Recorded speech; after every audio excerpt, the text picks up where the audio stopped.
Stéphane, eh ben, je suis bien contente de te retrouver sur ce festival des Étoiles de Mougins. Fidèle, toi et moi. Également, Et oui. dis, ça fait combien d'années qu'on se connaît? Je crois une dizaine d'années, je pense. Voilà, moi Ouais. j'ai connu ton parcours sur la côte, tu as vraiment fait des belles maisons. Et puis, il y a combien de temps que tu es parti en Bourgogne? Alors, moi, je suis arrivé dans l'équipe de Monsieur Blanc en 2020. Ouais, juste avant, tu étais chez Jacques Chibois? J'ai fait Jacques Chibois. Entre-temps, je suis parti au Royal Mansour à Marrakech Ouais. pendant quelques mois et revenu en France et direction à Georges Blanc. Ouais, ça doit faire une différence, non, Marrakech, Georges Blanc. C'est deux univers différents, deux méthodes de travail différentes. Ouais.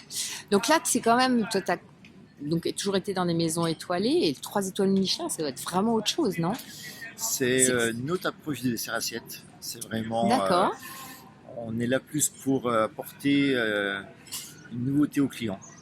Le but du jeu, c'est que le client ne retrouve pas notre dessert dans le restaurant d'à côté ou même ailleurs en France. Le but du jeu, c'est de laisser au client, de lui laisser une impression pendant plusieurs jours, plusieurs semaines, qu'il est en tête ce dessert ou ce plat, parce que ça marche aussi bien pour la cuisine que Ouais. la pâtisserie. Donc voilà, qu'on lui laisse une empreinte olfactive et gourmande. Unique, qu'il soit vraiment un client privilégié. Exact. De toute façon, tous les clients sont privilégiés dans la maison.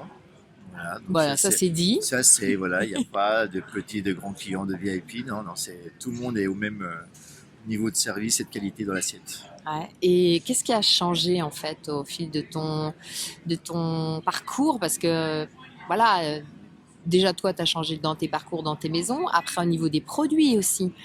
Après, là, c'est vrai qu'on travaille avec des produits plus francs, on va être sur des goûts beaucoup plus francs, beaucoup plus prononcés. Voilà. Comme moi j'explique aux petits jeunes, c'est que quand on annonce un produit dans un dessert, il faut qu'il soit là. Là, en ce moment, je fais un dessert au fenouil cassis figue. À la première cuillère, on sait ce qu'il y a dedans. On ne cherche pas s'il est là, s'il n'est pas là. Donc ça, c'est important, cette mémoire du goût, d'éduquer les jeunes sur le goût d'une vanille, sur le goût d'un légume ou d'une herbe. Alors, en parlant de la vanille, justement, qui est quand même un produit de plus en plus rare, on va dire, ou combien ça vaut aujourd'hui Ça dépend, on va dire, ça va entre 400 et 1200 euros le kilo. Tout dépend la variété et la qualité. Voilà. Donc ça, c'est un petit peu de l'or pour nous. Ouais. Là, elle vient d'où, celle que vous utilisez? Alors nous, on a Tahiti, Madagascar. D'autres produits d'exception que tu as découvert en arrivant chez Georges Blanc ou... Non, pas forcément, parce qu'on va travailler beaucoup sur du local aussi. On travaille avec la farine Du de local. Gaude. Farine de Gaude, donc c'est de la farine de maïs torréfié. Voilà, donc ça c'est vraiment propre dans notre coin. On a aussi la crème d'étré, donc voilà, crème d'étré qui est vraiment. C'est quoi ça? C'est une crème au Pays aussi, je sais plus. C'est une crème qu'on utilise de Bresse. C'est vraiment, voilà, c'est un produit qui est de qualité. Le beurre de Bresse aussi, donc voilà, c'est qu'on a des produits qui sont au niveau qualitatif pas mal. Donc vous, là, on va un peu parler là juste après de l'anti-gaspillage. Vous êtes carrément dedans.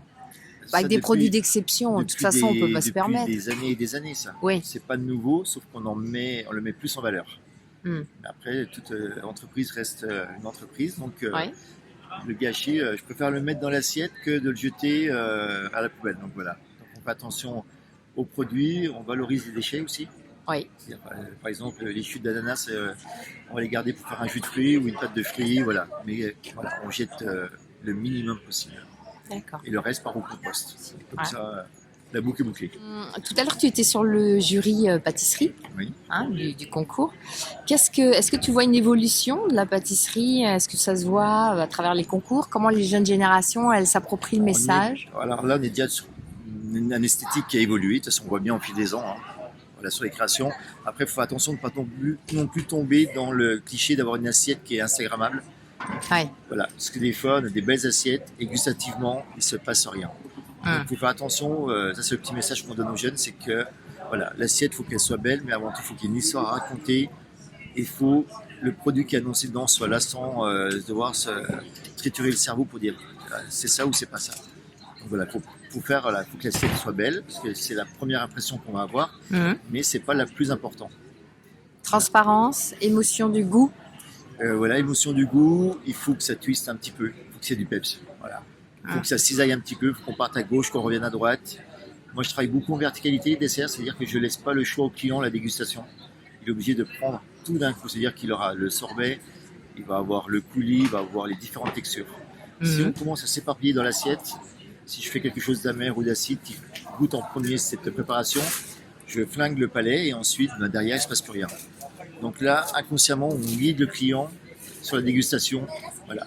Donc là, on sait qu'il va avoir tous les éléments en une seule cuillerée. Et là, on est bingo.